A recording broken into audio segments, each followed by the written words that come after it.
Good morning everyone, welcome to math Acharya Vishisht. अभी तक जो हमने वीडियोस की हैं वो टाइप वाइज क्वेश्चंस की हैं। 2-3 टाइप्स के हमने क्वेश्चंस किए हैं। आज हम कुछ रैंडम क्वेश्चंस उठाएंगे। ये वो क्वेश्चंस रहेंगे जो कि छोटे छोटे एग्ज़ाम्स में बहुत बार पूछे जाते हैं। कई बार हमें टाइप्स का तो पता लग जाता है, लेकिन इन क्वेश्चंस का हमें क्लियर नहीं हो पाता कि इस तरह के क्वेश्चंस को हम कैसे करें, क्योंकि ये छोटे लेवल के जो एग्ज़ाम्स होते हैं उनमें इस तरह के क्वेश्चंस आते हैं, तो वो क्वेश्चंस भी सीखने बहुत ज़रूरी हैं। तो आइए देखते हैं। देखिए, पहला क्वेश्चन है हमारा, if x is 60% of y, then what percent of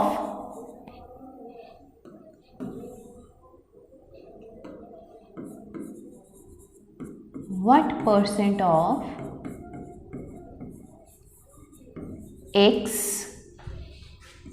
is y। ठीक है,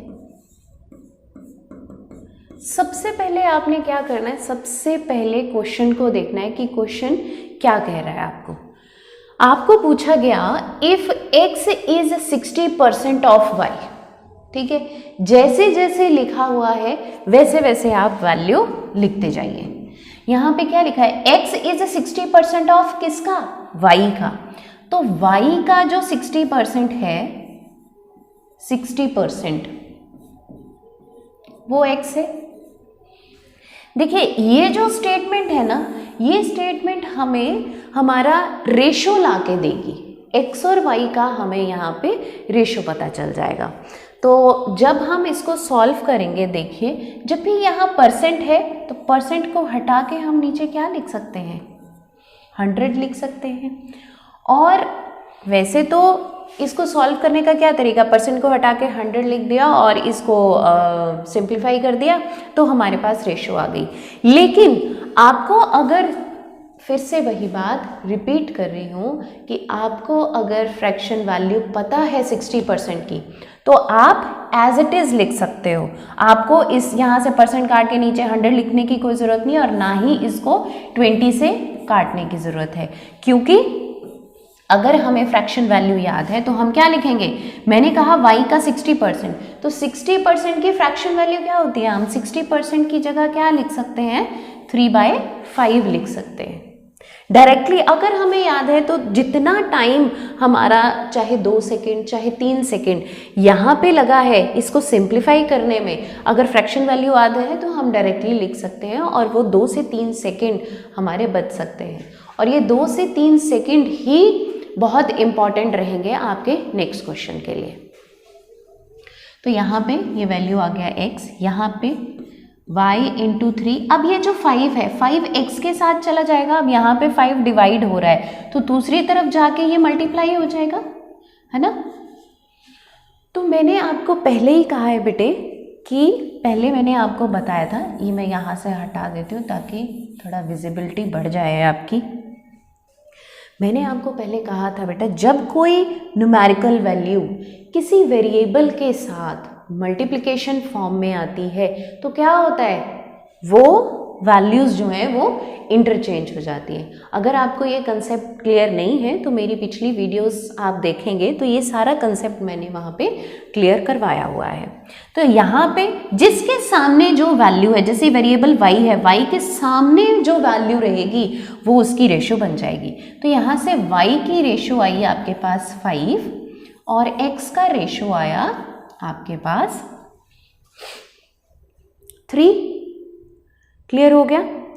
अब क्या करना है हमें, क्या करेंगे, then what percent of x is y, what percent of x is y। वही टाइप 1 वाले क्वेश्चंस यहाँ रिपीट हो गया, क्वेश्चन यहाँ रिपीट हो गया। ऑफ किसके साथ लगा, ऑफ लगा है हमारा x के साथ। जब ऑफ लगा है x के साथ तो यहाँ क्या वैल्यू आ गई, यहाँ वैल्यू आ गई 3 नीचे, और ऊपर क्या वैल्यू आ गई, ऊपर आ गई 5। अब इसको सॉल्व करने का तरीका भी मेरी पिछली वीडियोस में है। क्या करवाया था मैंने आपको, देखिए या तो आपको ये नीचे वाला फ्रैक्शन वैल्यू, ये नीचे वाला जो डिनोमिनेटर पार्ट है ये आपको पता होना चाहिए, ठीक है। मतलब अगर 3 है तो 1/3 की वैल्यू क्या है, 1/3 की वैल्यू 33:1/3% है, तो आप उसका 5 टाइम्स कर दीजिए परसेंटेज का। या एक और तरीका मैंने आपको बताया है, क्या कर सकते हैं हम लोग क्या कर सकते हैं, 3 के मल्टीपल काउंट करने स्टार्ट कर सकते हैं, है ना। अच्छा, 3 के मल्टीपल काउंट करने, अब यहाँ पे मैं आपको एक और तरीका बताऊंगी। हम वैल्यू को जब भी मल्टीपल काउंट करते हैं हम वैल्यू को प्लस में लेके जाते हैं, लेकिन यहाँ पे हम वैल्यू को माइनस में लेके जाएंगे। देखिए कैसे, 3 के मल्टीपल जब हम काउंट करने स्टार्ट करेंगे तो 3 1s are 3 और 3 2s are 6। मैंने यहाँ पे 2 वैल्यू ले लिया। अब 3 2s are होते हैं 6, लेकिन यहाँ है वैल्यू 5, तो 6 वैल्यू ले लिया। लेना कितना था, 5 लेना था। तो इसमें से कितना कम है, 6 में से 5 कितना कम है, 1 वैल्यू कम है, तो 1 वैल्यू हम लेस कर देंगे, ठीक है। इतनी चीज आपको क्लियर हो गई। अब अगर 1 की वैल्यू फ्रैक्शन वैल्यू के चार्ट में 100% होती है, क्योंकि मैंने पहले ही बताया आपको कि एक वैल्यू जो कंप्लीट वैल्यू होती है वो 100% होती है। अब है तो 2 की वैल्यू कितनी होगी, 2 की वैल्यू होगी आपकी 200%, ठीक है। और 1/3 कितना होता है, 33:1/3%, क्लियर है। अब सबसे बड़ी बात, ये वैल्यू सब्ट्रैक्ट कैसे करें, है ना। अब तो मुसीबत आ गई कि ये तो कंप्लीट नंबर है, ये मिक्स फ्रैक्शन आ गया, तो इसको सॉल्व कैसे करें। बहुत ही इजी ट्रिक है, जैसे ही मैं आपको बताऊंगी वैसे ही आपको क्लियर होने वाला है कि करना क्या है। आप कहेंगे इतना इजीली हम कंप्लीट नंबर में से मिक्स फ्रैक्शन को लेस कर सकते हैं। तो देखिए, ये कंप्लीट नंबर को मैंने एक साइड में कर लिया। क्या करना है, यहाँ पे जो भी नंबर है उसमें +1 कीजिए। जैसे यहाँ पे 33 है तो +1 कितना हो जाएगा बेटा, 34। हमें 200 में से 33 नहीं लेस करना, हमें 200 में से 34 लेस करना। समझ रहे हैं मेरी बात, 200 में से 33 नहीं लेस करना। कोई भी नंबर यहाँ हो बेटा, यहाँ कोई भी नंबर हो, यहाँ कोई भी नंबर हो, सिर्फ जो सब्ट्रैक्ट हो रही है वैल्यू उसमें आपको 1 इंक्रीज करना है। उसमें आपने 1 इंक्रीज किया और फिर क्या करना है, 200 में से हमने क्या किया, 34 को लेस करना है। तो यहाँ पे हम 200 में से, मैं थोड़ा हाईलाइट कर रही हूँ, आपको बार बार रिपीट करके लिख रही हूँ ताकि आपको क्लैरिटी हो जाए कंसेप्ट की, ठीक है। वैसे आप ये मत सोचिएगा, क्योंकि लिखने में जब बात आती है ना तो लिखना बहुत लेंदी हो जाता है। जब आपके दिमाग में कंसेप्ट क्लियर रहेगा तो फिर ये चीज़ें आपको बहुत ज़्यादा लंबी चौड़ी नहीं लगेंगी, ठीक है। अब 200 में से 34 लेस करना है। और रही है फ्रैक्शन वाली बात। अब फ्रैक्शन क्या है, फ्रैक्शन बेटा ये देखो, जैसे 1/3, इसका मतलब क्या हुआ, मैंने किसी चीज़ को, जब भी फ्रैक्शन होती है उसका क्या मतलब होता है, मतलब एक्चुअल जो फ्रैक्शन होती है, मैंने किसी चीज़ को 3 पार्ट्स में डिवाइड किया और उसमें से एक हिस्सा ले लिया, ठीक है। हमारे जब मार्क्स आते हैं तो हम क्या करते हैं, जैसे मैंने कहा यहाँ पे 20 में से आपके 10 मार्क्स आए, तो क्या करते हैं, जितने में से मार्क्स आते हैं वो वैल्यू नीचे होती है और जितने मार्क्स आते हैं वो वैल्यू ऊपर होती है। तो लाइकवाइज यहाँ भी यही है बेटा कि 1/3, 3 में से एक वैल्यू ले ली बेटा, बची कितनी, 3 में से जब एक वैल्यू ले लेंगे तो कितनी बचेगी, 2 वैल्यू बचेंगी।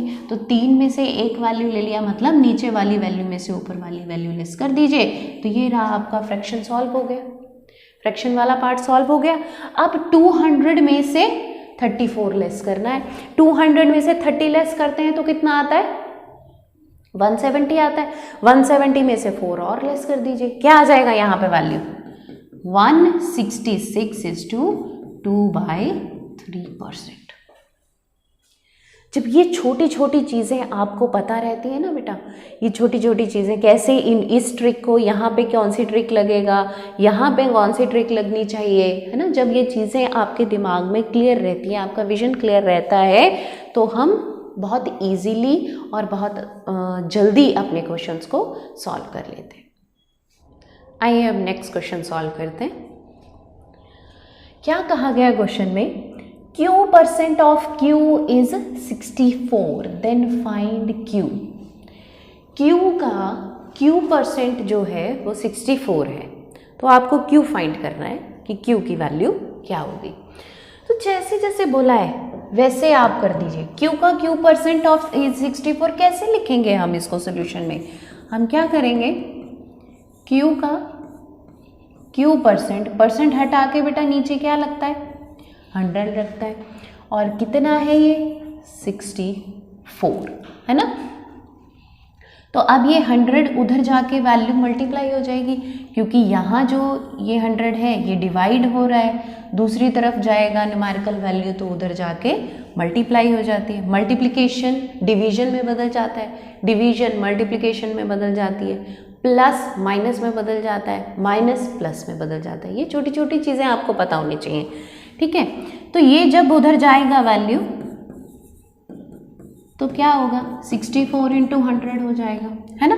Q × Q क्या लिख सकते हैं इसको हम, Q × Q इज Q का स्क्वायर, और 64 × 100 कितना हो जाएगा, 6400। क्लियर। अब ये स्क्वायर की वैल्यू है, आपको पता है स्क्वायर हटा के यहाँ क्या लग जाता है, रूट लग जाता है। अब 64 जो है वो किसका रूट वैल्यू है, 64 8 का रूट वैल्यू है, ठीक है। यहाँ पे 00 है, 00 की कितनी ज़ीरो आ जाएगी, 1 ज़ीरो आ जाएगी, तो ये Q की वैल्यू आ गई 80।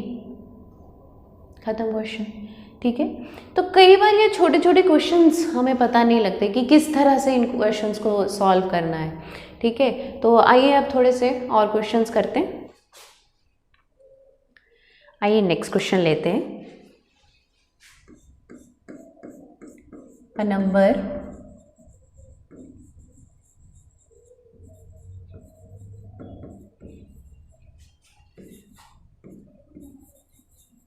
which when increased by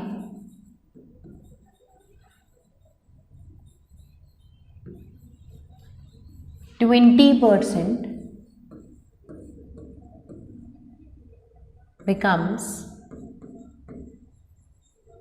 3630, find the number।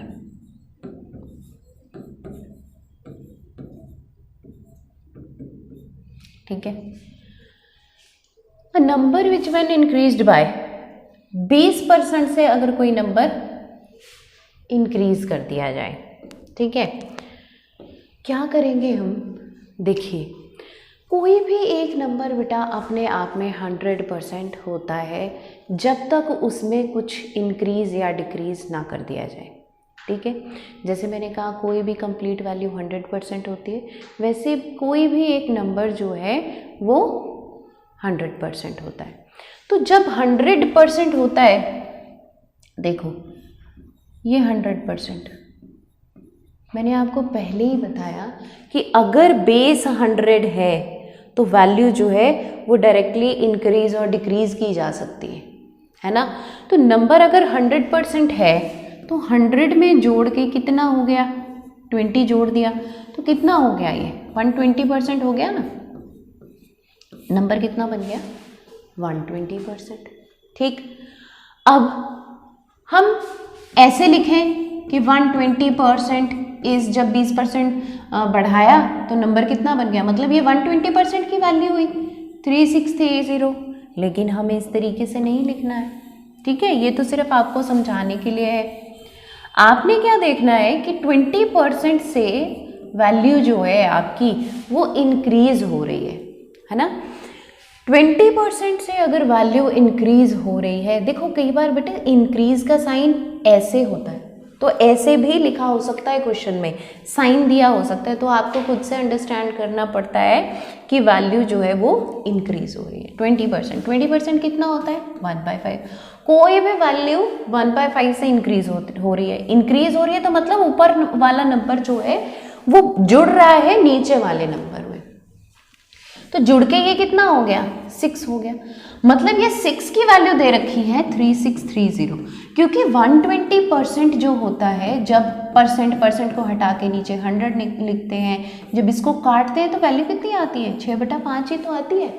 तो मतलब 6 की वैल्यू कितनी है, 3630। 6 चीज़ें कितनी की आई, 3630 की, है ना। 6 चीज़ों की वैल्यू कितनी हो गई, 3630 रुपये। तो फाइंड द नंबर। आपको पहले भी बताया गया कि नीचे वाला जो नंबर है वो ओरिजिनल नंबर होता है, तो इस नंबर का वैल्यू पूछा गया। तो 3630 ऊपर 6 चीज़ें 3630 रुपये की, तो एक चीज़ की वैल्यू कैसे निकलेगी, 6 से डिवाइड कर दोगे। अब इस चीज़ का रिजल्ट क्या है, इस चीज़ का रिजल्ट क्या है, एक वैल्यू, एक की वैल्यू आ जाएगी ना, मतलब एक चीज़ इतने रुपए की। तो जब ये एक की वैल्यू आएगी तो उससे 5 को मल्टीप्लाई कर दो, बात खत्म। ठीक है, अब डिवाइड करो, 6 6 36, 0 और ये 5, ये आ जाएगा आपका मल्टीप्लाई करने पे 25 और 30, वैल्यू कितना आ गया, 3025। तो यहाँ पे आपका आंसर आ गया 3025। आज हमने कुछ रैंडम क्वेश्चंस उठाए थे जो कि बहुत से एग्ज़ाम्स में आते हैं, छोटे छोटे लेवल के जो एग्ज़ाम रहते हैं उनमें आते हैं, तो कई बार उनका पता नहीं लगता कि कैसे उनको सॉल्व करना है। ठीक है, आज इतना ही करेंगे, बाकी नेक्स्ट क्वेश्चन टाइप वाइज जो क्वेश्चंस हैं वो नेक्स्ट वीडियो में उठाएंगे। तब तक के लिए थैंक यू। और अगर हमारी वीडियोस आपको पसंद आ रही हैं तो हमारे साथ जुड़े रहने के लिए हमारे चैनल को सब्सक्राइब कीजिए, लाइक कीजिए और मैक्सिमम शेयर कीजिए और बेल आइकन ज़रूर प्रेस कीजिए ताकि हमारी आने वाली वीडियोस की नोटिफिकेशन आप तक पहुंचती रहे। Thank you so much.